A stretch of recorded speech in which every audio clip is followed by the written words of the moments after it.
It's a special edition of our first NBC Bank video update. Lenny Van Gilder, Ken Trahan on the floor of the Mercedes-Benz Superdome, where we will start to crown state champions this Friday. 4 games here in the Dome, but that's not all. There's 9, we think, games, semifinals going on around the state as well on Friday. But we're going to start here because it's Championship Friday on the select side.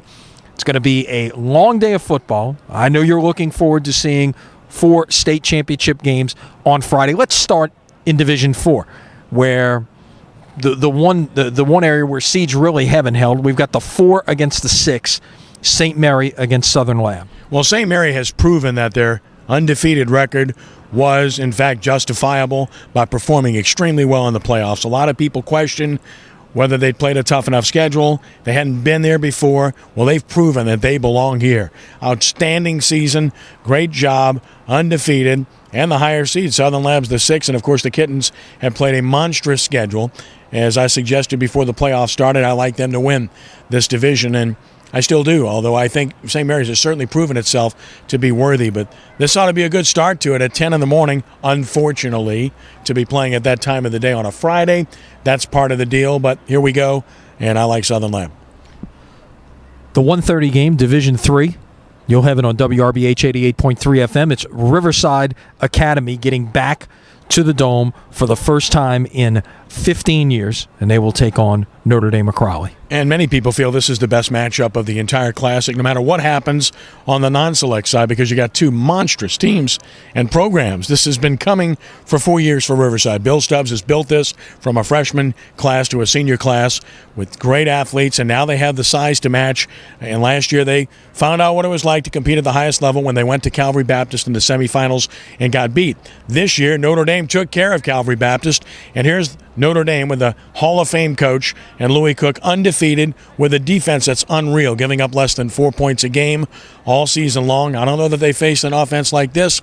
Maybe they have. They faced Sterling's Catholic. They faced St. Thomas More. They've played some really good people as Notre Dame, and they beat them all. So what a game this is. Not just great teams, but coaches who have the maps, and Louis Cook and Bill Stubbs. Stubbs 3 times at Salmon winning it, and Louis Cook, of course, winning it at Notre Dame a couple of times and gotten here 6 times. So great matchup. Boy, it's hard to pick one, but before it started, I picked Riverside, so I'm going to stick with the Rebels, albeit in a shaky vote. Funny you mentioned the coaches. There are 4 coaches active in Louisiana with 300 wins. And ironically, if you will, the only one that's not here on Friday is JT Curtis. The other 3 are here. You mentioned Louis Cook. I'm trying to take care of that. I've invited JT to join us on our broadcast Friday night. But he won't be on the sidelines coaching. That's the thing. The next game has another one of those 300-win coaches and a guy who it's taken him a long time to get here, and that's Jim Hightower at St. Thomas More. Speaking of Hall of Fame, he will be a 2016 inductee into the Louisiana Sports Hall of Fame, deservedly so. The second most wins among those coaches that we talked about behind JT. The St. Thomas More, Parkview Baptist, your thoughts in Division 2? Oh, these are 2 phenomenal programs. Parkview Baptist, under their previous head coach, Kenny Gigliotto, is here all the time. Physical football team. They run right at you. They played a monstrous schedule as well. Boy, did it ever benefit them when they finally beat the top seed University Lab in a rematch game, having lost to him in the regular season and having lost to him like 4 times in the last couple of years. Finally got him. 5th time was the charm, and here they are, and they're really good with a very athletic quarterback. St. Thomas More, they won a rematch game. They beat Sterling's Catholic this time around after losing to them last year and then losing to them this year in the regular season. And you mentioned it, Coach Hightower. I think the trend of thought coming into this thing is people are like, around the state, they love to see Jim Hightower win one. They love to see Dale Weiner win one because of the kind of careers they've had and the kind of men they are. And you mentioned Dale Weiner. He is here for the first time in a very long time as well with Catholic High against Archbishop Rummel in the Division I final, which will allegedly kick off at 8:30. Yeah, that one's on WGSO 990 AM as part of the original Friday night, so tune in at WGSO 990 AM or at WGSO.com, and you'll be able to listen to the game. Dale Weiner, phenomenal coach, got to the Dome in 1990. It's been that long since he's been here. on that occasion beat Jesuit in the semifinals, a game I saw, and then the next week got whipped by Ruston here in the Dome, 52-0. This year, they've been the team of destiny. To hold Brother Martin on 2-point conversion, end the game, and win it, and then, of course, to come back from 21-0 down, improbable fashion, recover a fumble around midfield with less than a minute to play, and to score with seconds left to force overtime, and then win it. You wonder about that. Sometimes teams of destiny are hard to deny, but if anybody can deny them, it's the Rummel Raiders. They are, in my mind, the best team playing in the Dome this weekend in terms of overall ability. They don't have any perceivable weakness. Probably the best team in the state in all 9 classes, as the national polls have indicated. And they know each other extremely well and have immense respect. You can read my story at sportsnola.com. Scrimmage or play each other every year, and that's been going on for 15 years. No secrets here, so they're going to let it all hang out. Hard to pick against Rummel in this one, but obviously a lot of people would like to see Dale Weiner win that one. So that's a rundown of the 4 select championship games in the Dome, again starting at 10 a.m. Now, there are 9, we think, semifinal games in the non-select classes. Let's start with why we think, okay? First of all, as it stands, as we sit here on Thursday, Amite is out of the playoffs, and St. James will essentially get a bye into the finals. That's going into the courtroom on Friday morning. If it gets reversed somehow, we may end up with a semifinal game between Amite and St. James. Ed Daniels did a great job of talking about this one and what exactly has gone on in his column on Wednesday at sportsnola.com. And a lot of people have read it already. If you haven't, please check it out. But it's an awkward situation no matter what ends up happening here. It really is. It's terribly unfortunate. You hate to see it happen to anybody, but the rules are in place for a reason. Sportsmanship matters, and rules are rules. And the ruling has been made not once but twice. The appeal's still going. We'll see. Bottom line is, if they decide on game day to overrule it and play the game, that's tough on everybody. Just like it's tough on Amite not to let them play the game. But again, rules are rules. And it really is tough, as I mentioned, with so many tentacles to this, because it affects the other semifinal too. They're playing a hard-edged game to try to get to the Dome, while their opponent could have a walkover and just sit and prepare and get ready and relax and get healthier, including Lowell Narcisse, who 1 week down the road will be a week better with his knee recovery, who clearly has transformed St. James. So it's tough, but obviously rules are rules, and I cannot argue with the ruling. If it is indeed Lutcher and St. James in here next Saturday afternoon, the last one out of St. James Parish, turn out the lights. That is going to be quite the game, no question about that. But let's not get too far ahead of ourselves.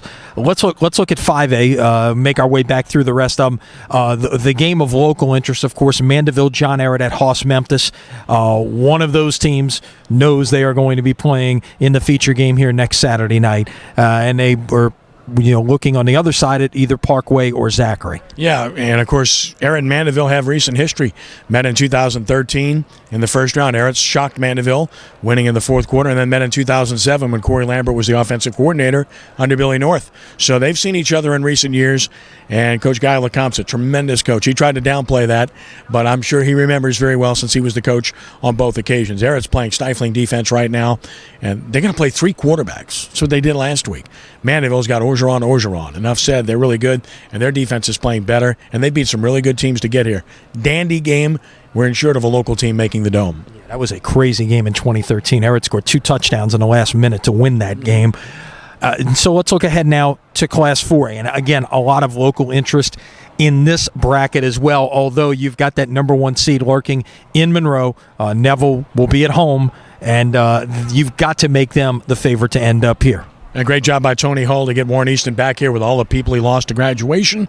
And they get a rematch game. They lost 28-27 to Neville in the Dome last year. They've got to go to Bill Ruppel Stadium, though. That's a tough place to play, and Neville has been lights out this year. They've had 1 game of 8 points. Everything else has been, basically blowouts this year. So very tough test for Warren Easton. They have the skill with Starks and also with 2 outstanding wide receivers. But when you look at Neville, they're at home. It's hard to pick against the Tigers. And then, of course, on the other side, you've got Franklinton and Carr. Been there, done that before. Again, played in the state championship game here in a memorable contest. Franklinton won in overtime in 2010. Faced each other again in the playoffs in 2013. So, again, familiarity. These 2 teams know each other. These 2 teams, along with Neville and obviously Warren Easton most recently have been teams of choice in 4A. So here we are one more time. Should be a great matchup. Franklinton and Carr both played very tough schedules. So this is like an even matchup to me. Tough game to pick. Alden Clark could be the X factor. And that game, of course, is at Franklinton. Look ahead to 2A. Your thoughts on the semifinal matchups there?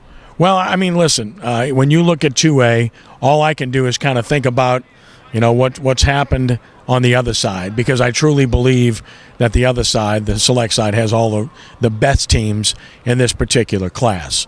Mangum's a proven program, but Rayville's really good. So that matchup in particular gets my attention because Rayville, as you recall, was my dark horse candidate to win it all before it started. And here they are in the semifinals proving that they were right. I was right because they played a tough schedule and they're very athletic. So I think that's the matchup to watch. And that Welsh Kinder game is a rivalry matchup that they just faced off in Week 10.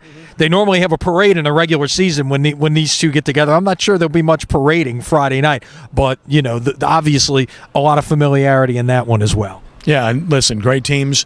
Hard to pick against Kinder. They've been there, done that. So that always makes a difference when you've been here before into this stage of the playoffs, and I think that certainly they have to be the pick here. When you talk 1A, the number 1 seed, Kentwood under the tank, we'll be at home with the opportunity to get back here to the Dome. Yeah, Kentwood's been that team all year long. They earned that number 1 seed. Southern Lab could tell you all about them. And then, of course, Haynesville on the other side. How do you pick against Haynesville with what they've accomplished? They started 0-2 against a really tough schedule early on. Haven't lost since. They know how to get here, and they know how to play here once they get here. So I got to like Kentwood and Haynesville.